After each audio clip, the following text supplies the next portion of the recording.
حضرات محترم، حضرت ابو موسیٰ اشعری رضی اللہ تعالیٰ عنہ سے مرفوعاً روایت ہے، فرماتے ہیں کہ جب اللہ تعالیٰ نے حضرت آدم علیہ السلام کو جنت سے زمین کی طرف روانہ فرمایا تو انہیں جنت کے پھل عطا فرمائے اور ہر چیز کی کاریگری سکھائی۔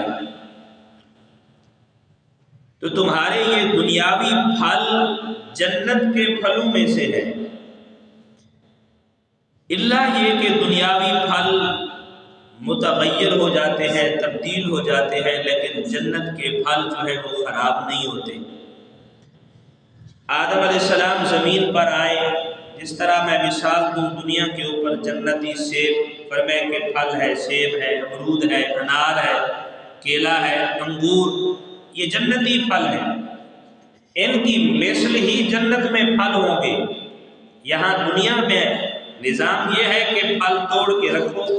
یا درخت پہ کھڑے ہوئے زیادہ دیر کھڑا رہے، پک کے خراب ہو جاتا ہے، گر جاتا ہے، یہ دنیا کا نظام ہے۔ لیکن جنت میں یہ نظام نہیں ہے۔ جنت میں جو پھل اللہ نے ظاہراً وہ سیب ہوگا جیسا ہم نے دنیا میں کھایا، جنت میں بھی ویسا ہوگا، شکل ایک جیسی لگتی ہوگی، لیکن دنیا کے پھل اور جنت کے پھل کا ٹیسٹ اور ذائقہ الگ الگ ہوگا۔ نبی علیہ السلام نے فرمایا جب جنتی جنت کا پھل کھائیں گے تو سیب کا ایک دانہ اٹھایا، فرمایا اسے ایک مرتبہ کھائیں گے تو اس کا ٹیسٹ، اس کا ذائقہ الگ ہوگا، وہی ہاتھ میں پکڑا ہوا جب دوبارہ کھائیں گے تو اس کا ذائقہ اور ہوگا۔ یہ جنت کے پھلوں کی خصوصیات ہے۔ تو آدم علیہ السلام فرمایا جب زمین پر آنے لگے تو اللہ تبارک و تعالی نے آدم علیہ السلام کو جنت کے کچھ پھل عطا فرمائے، اور فرمایا حضرت آدم علیہ السلام کو ہر چیز کی کاریگری سکھائی گئی۔ علامہ نجم الدین الغزی شافی رحمۃ اللہ تعالی نے لکھا کہ سب سے پہلے نماز حضرت آدم علیہ السلام نے عطا فرمائی اور مختلف افعال پر مشتمل خشوع خضوع والی نماز پابندی کے ساتھ ادا کرنے کا حکم آپ علیہ السلام پر ہی نازل ہوا۔ حضرت ثوبان رضی اللہ تعالیٰ عنہ سے روایت ہے، حضور اکرم صلی اللہ علیہ وآلہ وسلم نے آپ نصف النہار کے بعد نماز پڑھنا پسند فرماتے تھے، اور حضرت عائشہ صدیقہ رضی اللہ تعالی عنہا نے عرض کی میں آپ صلی اللہ علیہ وآلہ وسلم کو دیکھتی ہوں کہ اس وقت آپ صلی اللہ علیہ وسلم نماز پڑھنا پسند فرماتے ہیں، اس میں کیا حکمت ہے؟ نصف النہار یعنی آدھا دن گزرنے کے بعد آپ صلی اللہ علیہ وآلہ وسلم نے ارشاد فرمایا اس گھڑی میں آسمان کے دروازے کھولے جاتے ہیں اور اللہ تعالیٰ اپنی مخلوق کی طرف نظر رحمت فرماتا ہے، اور یہی وہ نماز ہے جسے حضرت آدم، حضرت نوح، حضرت ابراہیم، حضرت موسیٰ اور حضرت عیسیٰ علیہ السلام پابندی کے ساتھ ادا فرمایا کرتے تھے، اس لیے مجھے بھی یہ پسند ہے۔ ایک تو یہ انبیاء اس نماز کو ادا فرماتے رہے، اور دوسری یہ کہ اس وقت میں اللہ اپنی مخلوق کی طرف نظر رحمت فرماتا ہے، اس لیے میں اس وقت میں نماز ادا کرتا ہوں۔ یہ آدم علیہ السلام کی خصوصیات میں کہ سب سے پہلے نماز آپ نے ادا فرمائی، اور کعبۃ اللہ کی تعمیر کے متعلق اور طواف حضرت عطا رحمۃ اللہ تعالی فرماتے ہیں کہ حضرت عمر بن خطاب رضی اللہ تعالیٰ عنہ نے حضرت کعب رضی اللہ تعالیٰ عنہ سے فرمایا کہ مجھے اس بیت یعنی خانہ کعبہ کے بارے میں بتاؤ کہ اس کا کیا معاملہ تھا۔ تو حضرت کعب رضی اللہ تعالیٰ عنہ نے عرض کی اللہ تعالیٰ نے حضرت آدم علیہ السلام کو کے ساتھ اس بیت اللہ کو آسمان سے نازل فرمایا، آدم علیہ السلام کے ساتھ یہ بیت اللہ آسمان سے نازل فرمایا۔ یہ کھوکھلے یاقوت سے بنا ہوا تھا، مطلب یہ کہ یاقوت تھا اور اس کا اندر بالکل خالی تھا، یہ اس سے بنا ہوا تھا۔ اور حضرت آدم علیہ السلام سے فرمایا بے شک یہ میرا بیت، یہ میرا گھر ہے، تو تم اس کے گرد اس طرح طواف کرنا اور اس کے پاس اس طرح نماز پڑھنا، جس طرح تم نے فرشتوں کو عرش کے گرد طواف کرتے اور نماز پڑھتے ہوئے دیکھا ہے۔ جس طرح فرشتے عرش کے ارد گرد طواف کرتے ہیں، نماز پڑھتے ہیں، فرمایا آپ بھی اس کے ارد گرد طواف کرنا اور اسی طرح نماز پڑھنا۔ اور اس بیت کے ساتھ فرشتے بھی اترے اور انہوں نے پتھر سے اس کی بنیادیں بلند کی، پھر ان بنیادوں پر اس بیت یعنی اس گھر کو رکھ دیا گیا۔ جب اللہ تعالیٰ نے حضرت نوح علیہ السلام کی قوم کو غرق فرمایا تو اس بیت کو اٹھا لیا گیا اور اس کی بنیادیں جو تھیں وہ باقی رہی۔ جو بنیادیں پہلے فرشتوں نے رکھی تھی فرمائے کہ وہ باقی رہی، اور یہ جو فرماتے ہیں عقیق کا یاقوت کا بنا ہوا گھر تھا، اللہ نے دوبارہ اسے آسمان کو اٹھا لیا اسے۔ اور یہ بھی آدم علیہ السلام کی خصوصیات میں سے ہے، آپ کی سیرت کے اہم واقعات میں، کہ حضرت آدم علیہ السلام جب زمین پر آئے تو یہ بیت اللہ بھی ساتھ آیا آسمان سے، اور سب سے پہلے اس کا طواف بھی آدم علیہ السلام نے کیا، اور یہاں پہ نماز بھی آدم علیہ السلام نے پڑھی۔ اور حضرت انس بن مالک رضی اللہ تعالیٰ عنہ سے روایت ہے، حضور اکرم صلی اللہ علیہ وآلہ وسلم نے ارشاد فرمایا حضرت آدم علیہ السلام کے زمانے میں بیت اللہ کی جگہ ایک بالشت یا اس سے زیادہ تھی، جو آج عبارت ہے فرمائے کہ اس سے زیادہ تھی۔ فرشتے حضرت آدم علیہ السلام سے پہلے اس کا حج کیا کرتے تھے، اس کا حج کیا کرتے تھے، پھر حضرت آدم علیہ السلام نے بھی حج کیا۔ ایک مقام پر فرشتوں نے ان کا استقبال کیا اور عرض کی اے آدم علیہ السلام آپ کہاں سے تشریف لا رہے ہیں؟ انہوں نے فرمایا میں نے بیت اللہ کا حج کیا ہے، میں نے بیت اللہ کا حج کیا ہے۔ تو فرشتوں نے عرض کی بے شک آپ سے پہلے صرف فرشتوں نے اس کا حج کیا تھا، فرشتوں نے اس کا حج کیا تھا، اور اللہ نے آپ کو بھی یہ فرمائے رتبہ عطا فرمایا ہے، انسانوں میں سب سے پہلے حضرت آدم علیہ السلام نے بیت اللہ کا حج کیا۔ حضرت وہب بن منبہ رضی اللہ تعالیٰ عنہ فرماتے ہیں جب اللہ تعالیٰ نے حضرت آدم علیہ السلام کی توبہ قبول فرما لی اور انہیں مکہ کی طرف سفر کرنے کا حکم دیا تو زمین کو ان کے لیے لپیٹ دیا، یہاں تک کہ آپ علیہ السلام مکہ مکرمہ میں پہنچ گئے۔ مقام ابتہ میں فرشتوں کی آپ علیہ السلام سے ملاقات ہوئی تو انہوں نے خوش آمدید کہا اور عرض کی کہ اے آدم علیہ السلام ہم آپ کے حج کی نیکی کے منتظر تھے،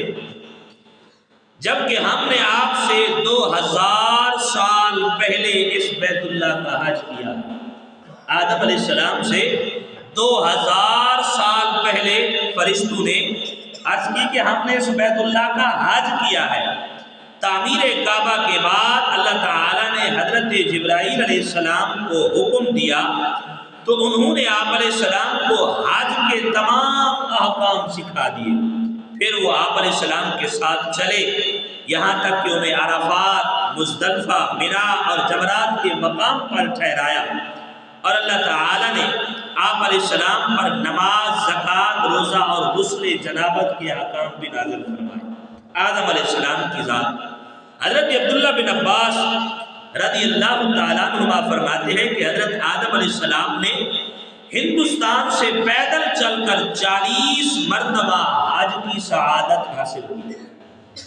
اور یہ اس ہندوستان کو یہ سعادت حاصل ہے۔ اس کائنات میں جب آدم علیہ السلام سب سے پہلے زمین پر تشریف لائے تو ہندوستان کی جو سرزمین ہے یہ سری لنکا کا جب ملک ہے وہاں پہ آدم علیہ السلام تشریف لائے، یہ ہندوستان کا حصہ ہے، تو سب سے پہلے آدم علیہ السلام وہاں پر تشریف لائے اور یہاں سے چل کر آدم علیہ السلام جاتے، بیت اللہ کا حج کرتے، پھر واپس آتے۔ علماء نے لکھا ہے فرمایا کہ 40 مرتبہ آدم علیہ السلام وہاں سے پیدل چل کے گئے اور حج کیا بیت اللہ۔ اور یہ آدم علیہ السلام کی خصوصیات ہے کہ اللہ نے آدم علیہ السلام کو زمین پر بھیجا، جنت کے پھل بھی عطا فرمائے، تمام چیزوں کی کاریگری بھی سکھائی، اور سب سے پہلے زمین پر نماز بھی آدم علیہ السلام نے انسانوں میں ادا فرمائی، اور بیت اللہ کا طواف، بیت اللہ کا حج فرمائے کہ آدم علیہ السلام نے کیا۔ اولاد آدم سے اللہ تبارک و تعالی نے پھر عہد میثاق لیا۔ ایک موقع پر اللہ تعالی نے آدم علیہ السلام کی قیامت تک ہونے والی اولاد سے اپنی ربوبیت اور وحدانیت کا عہد لیا اور انہیں اس کا گواہ بنایا۔ اس کا ذکر کرتے ہوئے اللہ تعالی نے اپنی پاک کلام میں ارشاد فرمایا، وَإِذْ أَخَذَ رَبُّكَ مِن بَنِي آدَمَ مِن ظُهُورِهِمْ، اے محبوب یاد کرو جب تمہارے رب نے اولاد آدم کی پشت سے ان کی نسل نکالی، اور وَأَشْهَدَهُمْ عَلَىٰ أَنفُسِهِمْ، اور انہیں خود ان پر گواہ بنایا، أَلَسْتُ بِرَبِّكُمْ، اور فرمایا کیا میں تمہارا رب نہیں ہوں؟ أَلَسْتُ بِرَبِّكُمْ، کیا میں تمہارا رب نہیں ہوں؟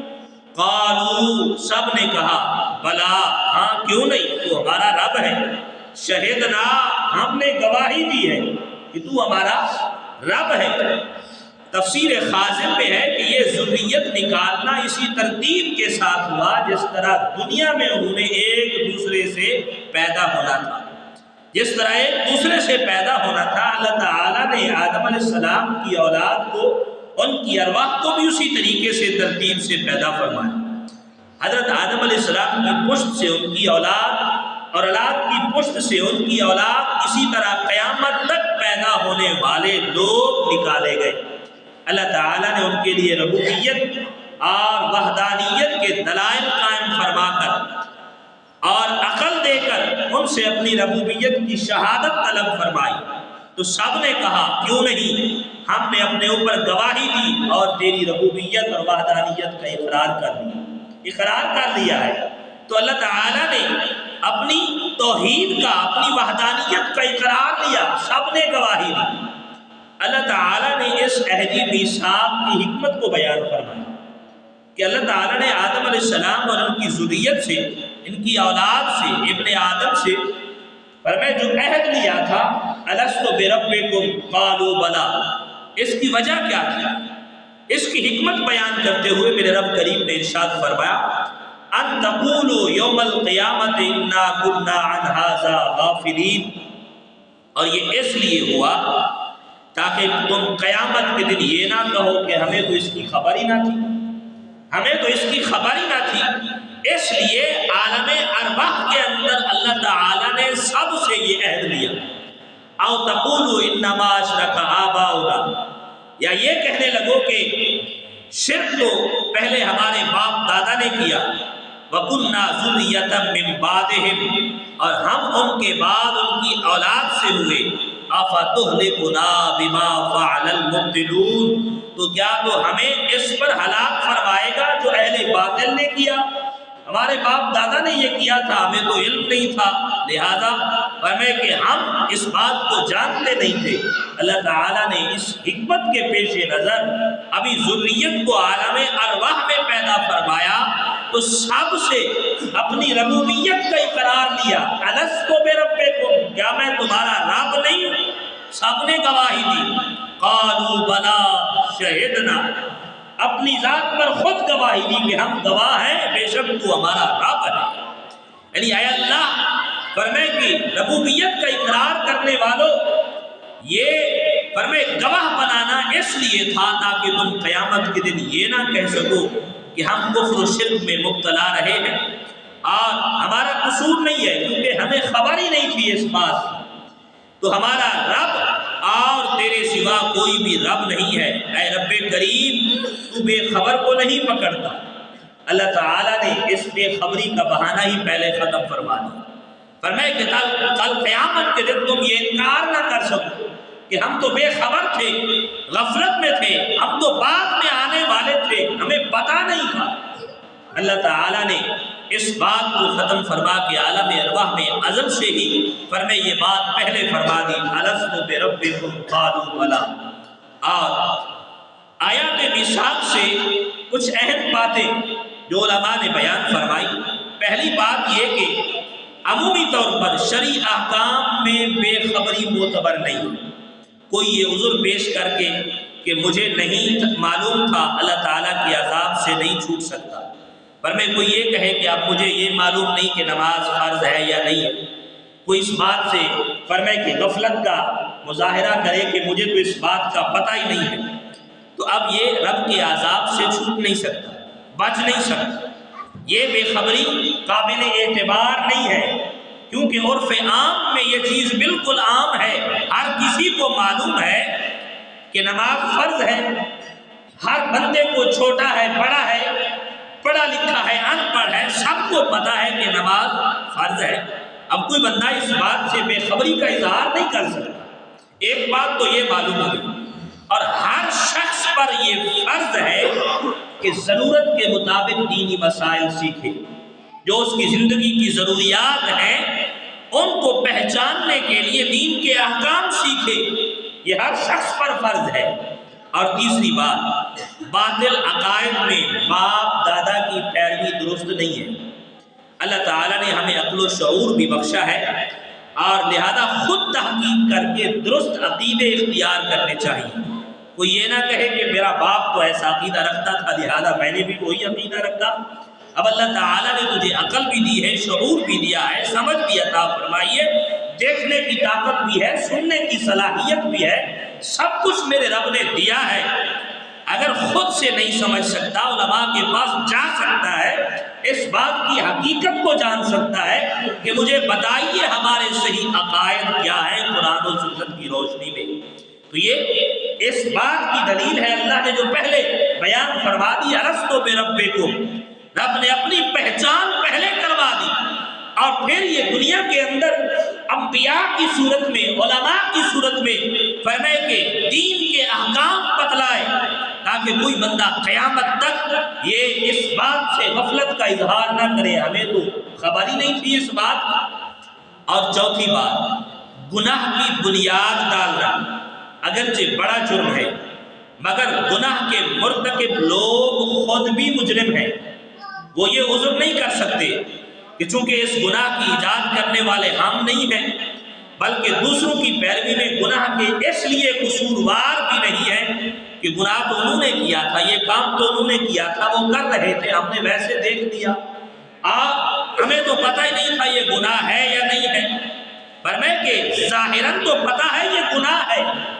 اور اس لیے فرمائے اس گناہ کی پیروی، فرمائے کہ نہیں، اگر کوئی یہ عذر کرے کہ میں یہ گناہ میں نے نہیں کیا، فلاں کر رہا تھا، فلاں نے یہ کام شروع کروایا تھا، لہذا ہمیں پتہ نہیں تھا، اب یہ عذر بھی قابل قبول نہیں ہے، کیونکہ میں پہلے عرض کر چکا کہ یہ ہر شخص کے لیے یہ فرض ہے کہ فرمائے اپنی ضروریت کے مطابق دینی علم جو ہے سیکھے، دین کا علم سیکھے۔ آپ جس طرح نماز کے مسائل ہیں، طہارت کے مسائل ہیں، فرمائے کہ یہ سیکھنا ضروری ہے ہمیں، اسی طرح نکاح اور طلاق کے مسائل ہیں، تجارت کے مسائل ہیں، آج ہر بندہ کام کرتا ہے، کاروبار کرتا ہے، تو ہمیں یہ سیکھنے کی ضرورت ہے کہ شریعت نے ہمارے لیے کیا کیا حکم بیان فرمائے۔ آج ہم فرمائے کہ ظالم حکمرانوں کے کہنے پر فرمائے کہ 17 سے 20% تک ہم ٹیکس ادا کرتے ہیں، وہ ہمیں منظور ہوتا ہے، ہم نے کبھی نہیں سوچا کہ ہم سے یہ کچھ لے رہے۔ شریعت نے ہمیں کہا کہ صرف 2.5% دینا ہے، ہمیں وہ بہت بڑا لگتا ہے، بہت بڑا لگتا ہے، یہ ہمارے اعمال کا نتیجہ ہے۔ اتنے بڑے بڑے بھاری ٹیکس ہم پر لگتے ہیں، ہم خاموش ہیں، ٹھیک ہے نظام چل رہا ہے۔ اگر کوئی کہے میاں اپنے مال سے 2.5% زکوٰۃ بھی دینی ہے، تب کہتے ہیں اب اتنا مال دینا پڑے گا، ہم نے شریعت سے تو خود منہ موڑا ہے۔ اب کوئی یہ کہے کہ مجھے تو اس بارے میں پتہ ہی نہیں تھا کہ زکوٰۃ کتنی دینی ہے، تو فرمایا اس لیے میں تو نہیں دے سکا، لہذا یہ عذر قابل قبول نہیں ہوگا رب کی بارگاہ میں، رب کی بارگاہ میں قابل قبول نہیں ہے، کیونکہ دین کے احکام کے بارے میں جاننا یہ ہر شخص کے لیے ضروری ہے۔ اور اللہ تعالیٰ نے حضرت آدم علیہ السلام پر بے شمار انعامات فرمائے، آپ علیہ السلام کو اپنی قدرت کی عظیم نشانی بنایا۔ اللہ تعالیٰ نے آدم علیہ السلام کو اپنی قدرت کی عظیم نشانی بنایا۔ قرآن میں رب تعالیٰ نے ارشاد فرمایا ان مثل عیسی عند اللہ کمثل آدم، بے شک عیسیٰ علیہ السلام کی مثال اللہ کے نزدیک آدم علیہ السلام کی طرح ہے، جسے اللہ نے مٹی سے بنایا پھر فرمایا ہو جا تو وہ فوراً ہو گیا۔ اللہ نے باقی انبیاء کی تخلیق کو آدم علیہ السلام کی تخلیق سے تشبیہ دے کر اپنی قدرت کی عظیم نشانی بتایا۔ آپ علیہ السلام کو خاص اپنے دست قدرت سے اور اپنی پسندیدہ صورت پر بنایا، جیسا کہ ابلیس سے پوچھ گچھ کرتے ہوئے ارشاد فرمایا یا ابلیس ما منعک ان تسجد لما خلقت بیدی، اے بدبخت ابلیس فرمایا تجھے سجدہ کرنے سے کس چیز نے روکا ہے؟ فرمایا کہ حالانکہ آدم علیہ السلام کو میں نے اپنے دست قدرت سے بنایا ہے۔ یہ آدم علیہ السلام کے فرمایا اعزاز ہے کہ اللہ تعالیٰ نے آپ علیہ السلام کو اپنے دست قدرت سے اور اپنی پسندیدہ صورت میں بنایا ہے۔ اور حدیث پاک میں ہے کہ خلق اللہ آدم علی صورتہ، اللہ تعالیٰ نے آدم علیہ السلام کو اپنی صورت پر پیدا فرمایا، جس کی وضاحت بھی میں نے پہلے عرض کی۔ آپ علیہ السلام کے بدن میں اپنی طرف سے خاص روح پھونکی اور فرشتوں سے سجدہ تعظیمی کروایا۔ یہ اعزاز ہے آدم علیہ السلام کا۔ فرشتوں کے سامنے آپ علیہ السلام کی فضیلت و برتری کو ظاہر فرمایا، اور فرشتوں نے آدم علیہ السلام کی عظمت کا اعتراف کیا کہ اللہ نے آدم علیہ السلام کو تمام چیزوں کے نام سکھا کر فرشتوں کے سامنے پیش کیا، اور تمام ملائکہ نے اس بات کا اعتراف کیا کہ اللہ نے آدم علیہ السلام کو عظمت دی ہے، شان دی ہے۔ اس لیے نبی علیہ السلام نے فرمایا کہ انسان کی عظمت جو ہے فرشتوں سے بالا ہے، فرشتوں سے بالا ہے۔ اللہ نے جو انسان کو اشرف المخلوقات بنایا ہے، اس کی عظمت فرشتوں سے زیادہ ہے، اس کی عظمت کعبۃ اللہ سے بھی زیادہ ہے، اس کی عظمت عرش سے بھی زیادہ ہے۔ اگر یہ انسان اپنی عظمت کو سمجھے، اپنی عظمت کو سمجھے، اللہ نے اسے اتنے عظمتوں اور شانوں والا بنایا، اور یہ ہے کہ اپنے مقام کو ہی بھول گیا، اپنی عظمت کو ہی بھول گیا، اور اپنے مرتبے کو بھلا کر اپنے آپ کو کہاں لے گیا۔ فرمایا کہ اے انسان ذرا غور تو کر، اللہ نے تجھے کہاں سے پیدا کیا اور کہاں تک پہنچایا، اور تو ہے کہ اپنے مقام کو بھلا کر بلندی سے پستی کی طرف آ رہا ہے۔ فرمایا یہ انسان کا مقام یہ نہیں ہے کہ بلندی سے پستی کی طرف آئے، فرمایا کہ پستی سے بلندی کی طرف جانا، فرمایا کہ یہ انسان کے اعزاز میں رکھا ہے اللہ تبارک و تعالی نے۔ اور سامعین محترم، اللہ تعالی نے آپ علیہ السلام کی بے ادبی کرنے پر انتہائی عبادت گزار ابلیس کو بارگاہ الہی سے مردود و ملعون بنا کر فرمایا اپنی بارگاہ سے بھگا دیا۔ فَاخْرُجْ مِنْهَا فَإِنَّكَ رَجِيمٌ وَإِنَّ عَلَيْكَ اللَّعْنَةَ إِلَىٰ يَوْمِ الدِّينِ، تو جنت سے نکل جا کیونکہ تو مردود ہے، بے شک قیامت تک تجھ پر لعنت ہے، قیامت تک تجھ پر لعنت ہے۔ اور سامعین محترم، یہ اللہ تعالیٰ نے آدم علیہ السلام کو یہ احساس بخشا، اور آدم علیہ السلام سے لے کر امام الانبیاء صلی اللہ علیہ وآلہ وسلم کی ذات اقدس تک جتنے بھی انبیاء آئے، اللہ نے یہ اصول بنا دیا، یہ قانون بنا دیا، فرمایا جو بھی میرے کسی بھی نبی کی بے ادبی اور گستاخی کرے گا اس کا انجام یہی ہوگا، فرمایا قیامت تک کے لیے اسے ذلت اور رسوائی کا سبب بنا دوں گا، فرمایا قیامت تک اس پر لعنت برسے گی۔ اللہ نے تمام فرمایا انبیاء کی عزت و عظمت کی حفاظت اپنے ذمہ لی، اور یہ رب نے انبیاء کو احساس بخشا ہے کوئی بھی میرے نبی کی عزت پہ حرف نہ لے، فرمایا کوئی بھی انگلی کا اشارہ کرے گا ہاتھ ٹوٹ جائے گا، فرمایا یہ احساس اللہ نے اپنے انبیاء کو دیا ہے۔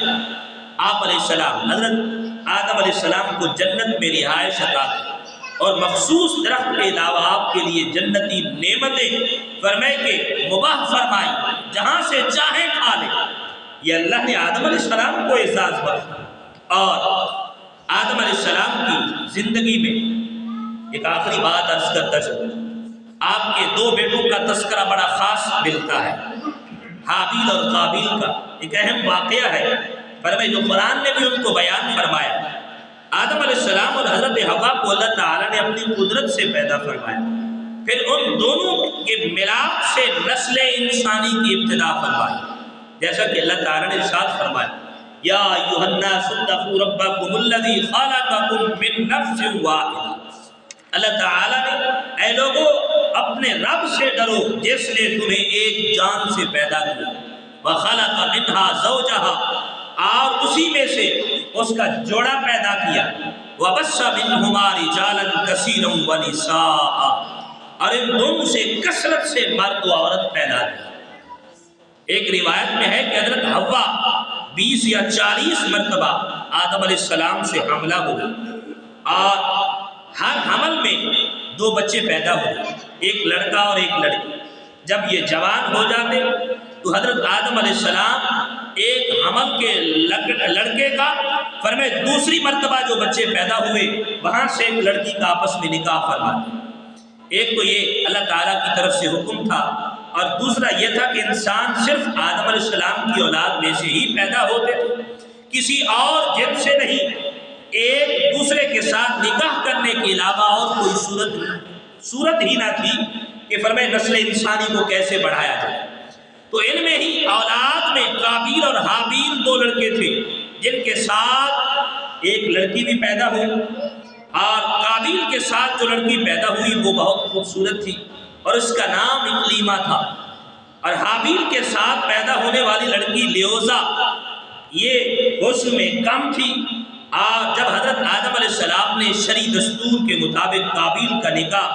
فرمائے کہ حابیل کے ساتھ پیدا ہونے والی فرمائے لڑکی سے کیا اور کرنا چاہا، تو قابیل اس پر راضی نہ ہوا اور مطالبہ کیا کہ میرا نکاح اکلیمہ کے ساتھ کیا جائے۔ حضرت آدم علیہ السلام نے فرمایا اکلیمہ تیرے ساتھ پیدا ہوئی لہذا وہ تیری بہن ہے، فرمائے کہ اس کے ساتھ تیرا نکاح حلال نہیں ہے، شرعی حکم کے مطابق تو اس کے ساتھ نکاح نہیں کر سکتا۔ آپ فرمائے کہ لہذا جو رب کا حکم ہے اس کے مطابق ہی فرمائے کہ یہ ہم قانون ہے، ہم اس کے مطابق نکاح کریں گے۔ قابیل کہنے لگا یہ تو آپ علیہ السلام کی رائے ہے، اللہ تعالیٰ نے یہ حکم نہیں دیا۔ اس پر آپ علیہ السلام نے فرمایا اگر تم یہ سمجھتے ہو کہ تم دونوں اپنی قربانیاں پیش کرو، جس کی قربانی قبول ہو گئی وہی اکلیمہ کا حقدار ہوگا۔ اس زمانے میں قربانی قبول ہونے کی علامت یہ ہوتی تھی کہ آسمان سے ایک آگ اترتی، جو بھی قربانی پیش کرتے وہ آگ اسے کھا جاتی، تو یہ علامت ہوتی کہ اس کی قربانی قبول ہو گئی۔ قابیل کھیتی باڑی کا کام کرتا تھا اور حابیل بکریاں چراتے تھے۔ قابیل ہلکی قسم کی گندم کا ایک ڈھیر قربانی کے طور پر لایا، جبکہ حابیل نے رضائے الہی کے لیے ایک عمدہ قسم کی بکری قربانی کے لیے پیش کی۔ پھر گندم اور بکری کو پہاڑ پر رکھ دیا گیا۔ اس کے بعد آدم علیہ السلام نے دعا فرمائی تو آسمان سے آگ نازل ہوئی اور اس نے حابیل کی قربانی کو لے لیا اور قابیل کی فرمائے کہ گندم کو چھوڑ دیا گیا۔ یوں حابیل کی قربانی قبول ہو گئی اور یہی اکلیمہ کے حقدار ٹھہرے۔ حابیل کی قربانی قبول ہونے کے بعد قابیل نے دل میں بغض و حسد پیدا ہوا، اور جب آدم علیہ السلام حج کے لیے مکہ مکرمہ تشریف لے گئے تو قابیل نے حابیل سے کہا میں تجھے قتل کر دوں گا۔ حابیل نے کہا کیوں؟ تو کہنے لگا کہ اس لیے کہ تیری قربانی مقبول ہوئی اور میری قربانی قبول نہ ہوئی، اور اس طرح تو اکلیمہ کا مستحق ٹھہرا، لیکن اس میں میری ذلت ہے۔ حابیل نے جواب دیا کہ اللہ تعالیٰ صرف ڈرنے والوں کی قربانی قبول فرماتا ہے۔ حابیل کے اس قول کا یہ مطلب تھا کہ قربانی کو قبول کرنا اللہ کا کام ہے، وہ متقی لوگوں کی قربانی قبول فرماتا ہے۔ تو متقی ہوتا تو تیری قربانی قبول ہو جاتی۔ اب اگر تیری قربانی قبول نہیں ہوئی تو یہ خود تیرے افعال کا نتیجہ ہے، تو اس میں میرا کیا قصور ہے؟ اگر تو مجھے قتل کرنے کے لیے میری طرف ہاتھ بڑھائے گا تو میں تجھے قتل کرنے کے لیے ایسا نہیں کروں گا کہ میں بھی یہی چاہوں کہ میں تجھے قتل کروں، آپ فرمائے کہ میں گناہگار نہیں بنوں گا، لہذا بلکہ میرے قتل کا گناہ اور تیرا سابقہ گناہ یعنی والد کی نافرمانی، حسد اور خدائی فیصلہ کو نہ ماننے کا سارا گناہ تیرے اوپر ہی ٹھہرے گا۔ قرآن کریم میں اس حکایت کو فرمائے اس انداز سے بیان فرمایا گیا، وَاتْلُ عَلَيْهِمْ نَبَأَ ابْنَيْ آدَمَ بِالْحَقِّ إِذْ قَرَّبَا قُرْبَانًا فَتُقُبِّلَ مِنْ أَحَدِهِمَا وَلَمْ يُتَقَبَّلْ مِنَ الْآخَرِ قَالَ لَأَقْتُلَنَّكَ قَالَ إِنَّمَا يَتَقَبَّلُ اللَّهُ مِنَ الْمُتَّقِينَ۔ تو یہ اس واقعے کو اللہ تعالیٰ نے اس انداز سے بیان فرمایا۔ حابیل کی خوف خدا پر مشتمل اس گفتگو کے بعد بھی قابیل اپنی شہوت کی تسکین کے لیے نفس امارہ کے شرکا کا شکار ہو گیا، اپنے بھائی کو قتل کرنے کے ارادے پر ڈٹا رہا اور بالآخر قابیل نے حابیل کو کسی طریقے سے قتل کر دیا اور یوں دنیا اور آخرت کا خسارہ اپنے اوپر اٹھا لیا۔ اور پھر کیا ہوا؟ فَطَوَّعَتْ لَهُ نَفْسُهُ قَتْلَ أَخِيهِ فَقَتَلَهُ فَأَصْبَحَ مِنَ الْخَاسِرِينَ۔ اب یہاں پہ بڑی کمال کی بات یہ ہوئی، قرآن نے اس انداز کو بیان کیا کہ حابیل کو قابیل نے قتل تو کر دیا، اب کیونکہ پہلا انسان تھا جو اس روئے زمین پر مرا، تو اب اسے پتہ نہیں تھا کہ اب اسے کیا کرنا ہے۔ اب بھائی کو اٹھا کے پھر رہا ہے کہ اسے کہاں چھپاؤں، چھپانے کے لیے کوئی جگہ بھی نہ ملی، اور فرمائے کہ اس نے جنگل میں ایک عجیب ماجرا دیکھا، دو کوے آپس میں لڑ پڑے، ایک نے دوسرے کو مارا، اور فرمائے کہ پھر اسے جب مار لیا تو پھر اپنی چونچ سے زمین کو کریدنے لگا، زمین کھودنے لگا، زمین کھود کر اس نے گڑھا بنایا اور دوسرے کوے کو اٹھا کر اس میں رکھا اور فرمائے کہ اوپر سے مٹی ڈال دی۔ تو یہاں سے دفنانے کا یہ طریقہ اللہ نے ایک کوے کے ذریعے بتایا، اور پھر قابیل نے حابیل کو اس طریقے سے زمین میں دفن کیا۔ فَبَعَثَ اللَّهُ غُرَابًا يَبْحَثُ فِي الْأَرْضِ لِيُرِيَهُ كَيْفَ يُوَارِي سَوْءَةَ أَخِيهِ قَالَ يَا وَيْلَتَا أَعْجَزْتُ أَنْ أَكُونَ مِثْلَ هَذَا الْغُرَابِ فَأُوَارِيَ سَوْءَةَ أَخِي فَأَصْبَحَ مِنَ النَّادِمِينَ۔ پھر اللہ نے ایک کوا بھیجا جو زمین کو رید رہا تھا تاکہ وہ اسے دکھا دے کہ وہ اپنے بھائی کی لاش فرمائے کیسے چھپائے۔ کوے کا واقعہ دیکھ کر قاتل نے کہا، ہائے افسوس، میں اس کوے جیسا بھی نہ ہو سکا کہ اپنے بھائی کی لاش چھپا لیتا، تو وہ پچھتانے والوں میں سے ہو گیا۔ حابیل کو قتل کرنے کے بعد قابیل کا بہت برا حال ہوا۔ امام مجاہد رحمت اللہ تعالی سے روایت ہے کہ جب قابیل نے اپنے بھائی کو قتل کر دیا تو اسی دن اللہ تعالیٰ نے اس کا ایک پاؤں پنڈلی سمیت فرمائے کہ ران سے ملا دیا۔ یہ اللہ کا عذاب تھا اور یہ قیامت تک یوں ہی ملا رہے گا۔ اس کا چہرہ سورج کی طرف کر دیا، فرمائے جس طرح سورج گھومتا تھا اسی طرح اس کا چہرہ بھی گھوم جاتا تھا۔ یہ اللہ کی طرف سے عذاب تھا۔ اور حضرت عبد الرحمن بن فضالہ رضی اللہ تعالیٰ عنہ سے روایت ہے کہ جب قابیل نے حابیل کو قتل کر دیا تو اللہ تعالیٰ نے اس کی عقل زائل کر دی اور دل میں سمجھنے کی صلاحیت ہی ختم کر دی، اور یہ اسی طرح رہا یہاں تک کہ مر گیا۔ یہ انسان کو قتل کرنے کا کتنا برا انجام ہوا، اس کائنات کے اندر یہ سب سے پہلا قتل تھا۔ اور قابیل کا اخروی عذاب بھی بہت سخت ہوگا۔ حضرت عبداللہ رضی اللہ تعالیٰ عنہ سے روایت ہے، رسول اللہ صلی اللہ علیہ وسلم نے ارشاد فرمایا، کسی جان کو ظلماً قتل نہیں کیا جاتا مگر اس کے خون ناحق میں حضرت آدم علیہ السلام کے پہلے بیٹے کا حصہ ضرور ہوتا ہے۔ اب پہلے نے ایک مرتبہ قتل کیا تھا، اب کائنات میں جب بھی کوئی قتل ہوتا ہے اس کا حصہ بھی اس میں شامل ہوتا ہے۔ جتنا گناہ ان کو ہوتا ہے یہ گناہ اس کے بھی حصے میں جاتا ہے۔ تو کتنا برا انجام ہے آخرت میں جس نے کسی ایک جان کو ناحق قتل کیا۔ اب دنیا میں تو سمجھتا ہے ایک جان کو قتل کیا ہے،